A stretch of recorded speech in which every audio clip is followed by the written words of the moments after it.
دسته دیجیکالا بالاخره رسید، وسایلی که منتظرش بودیم. میریم واسهتون که با آتیش بازش کنیم. برو بریم.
بچه‌ها مستر تایم هستم. سلام برای سامی ام پی هستم. بالاخره بسته ما رسید، وسیله های کار یوتیوبمون هم رسیده.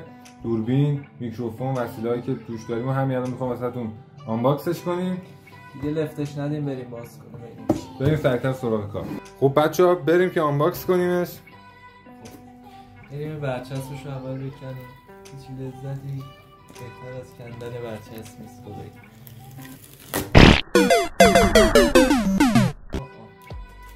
خوب کندم ماشاءالله. این از اول پا چیزی میزنیم.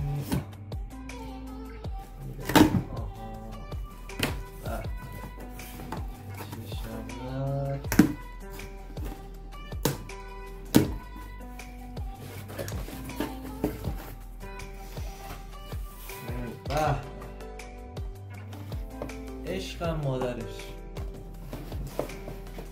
دو تا پایه دوربین.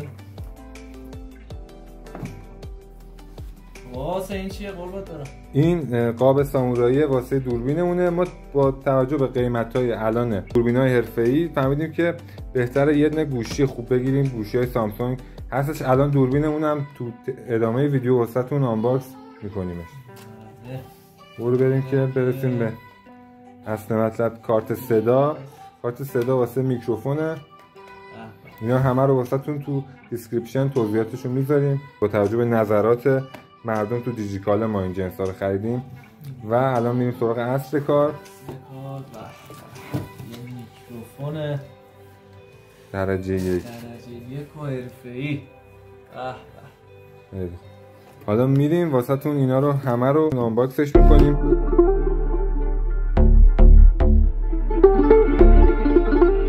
آخر کار شد. واقعا میکروفون خوبیه. بقیه توضیحاتو آقا حسین بهتون میگه. خیلی خوب. این کابل آیوکسش که میبینین بعد حتما تبدیلی که تو جعبش گذاشتن بیشتر میکروفون ها تبدیل داره. رو قسمت میکروفونش بزنید، رو قسمت هدفونش نزنید و اینجا هم که نوشته یانمای همیشه باید روبروی میکروفون صحبت کنیم مثل تمام میکروفونا. فقط جلوشو میگیره، صدایی که روبرو میاد و فقط میگیره. صدایی که پشتش هست رو نمیگیره چون میکروفون کلا ساختش واسه همین کاره که صدای اطراف رو نگیره و خیلی با کیفیت صدای شما رو بگیره. واسه همین باید یکم نزدیک خودتون باشه این میکروفون. تو همین دیجیکالا هم خیلی گفته بودن که این مثلا صداش ضعیفه یا خوب نیست و اینا.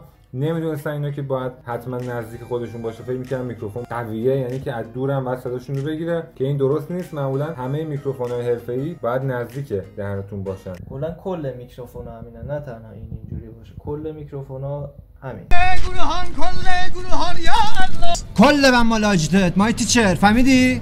کل بند کل شده کاره دیگه. خیلی خب بریم سراغ آیتم بعدی واسه کار یوتیوب. حالا بخش نورپردازی واسهتون توضیح میدیم. خب این دوتا جفتشون نور LED میدن که این یکی فیلتر هم داره که بهمون نور زرد میده و باتریایی که میخورن همینه. باتری ها شما شارژ میکنیم، هر کدومشون یه دونه باتری میخوره که تا حدود 1 ساعت شارژ میدن. بعدش هم خیلی راحت میتونید با همین شارژرهای باتری که میگیرین باتری رو بزنید توش و بزنید برق تا شارژ بشه.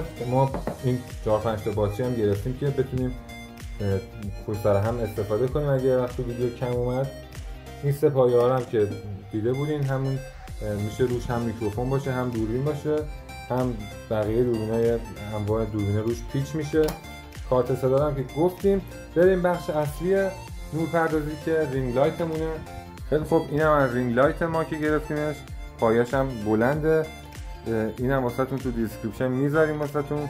خیلی واقعا به درد بخور. نور یک نواخت بهمون میده که خیلی نرم میفته رو صورتمون. اینجا که میبینین 2 تا باتری هم که پشتش میخوره. اینم باتری لازم داره حتما واسهش باید هم بدون شارژ کار میکنه هم با کاب. خب دوستان من بیام از تنظیماتش برات بگم. یه حالتی داره که هم نور مهتابی رو زیاد میکنه، هم رنگ نورشو عوض میکنه که به صورت آفتابی میگم به این حالت.